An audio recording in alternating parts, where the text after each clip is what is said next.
नमस्कार विद्यार्थियों, कक्षा 10वीं भौतिक विज्ञान का एक महत्वपूर्ण प्रश्न है जो कि है अवतल दर्पण के उपयोगों को बताएं। अर्थात अवतल दर्पण के क्या उपयोग है, हमें उन उपयोगों को बताना है।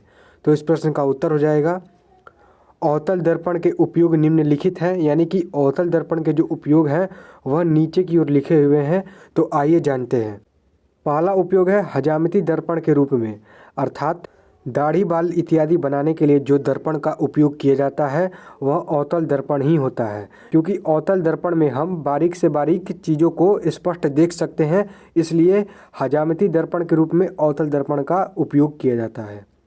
दूसरा उपयोग है सर्च लाइट में तथा मोटर कार की हेडलाइट में परावर्तक के रूप में, अर्थात जो टॉर्च लाइट होती है और आपने देखा होगा मोटर कार, मोटरसाइकिल इत्यादि जो भी वाहन होते हैं तो उनके अग्रदीप अर्थात हेडलाइट में आप देखेंगे कि एक चमकीला परावर्तक होता है जो कि बल्ब से आ रहे प्रकाश को सामने की ओर पहुंचाता है।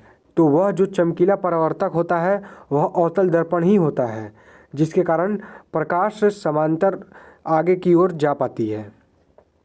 अब तीसरा उपयोग है डॉक्टरों द्वारा रोगियों की नाक, कान, गले तथा दांतों की जांच करने के लिए, अर्थात जो डॉक्टर होते हैं वह रोगियों के नाक, कान, गले इत्यादि की जांच करने के लिए उपयोग करते हैं अवतल दर्पण का। अब चौथा उपयोग है बड़े आकार के अवतल दर्पणों का उपयोग सौर ऊर्जा के लिए किया जाता है, अर्थात जो बड़े आकार के अवतल दर्पण होते हैं उनका उपयोग सौर ऊर्जा को एकत्रित करने के लिए, सौर ऊर्जा को एक जगह इकट्ठा करने के लिए उपयोग किया जाता है।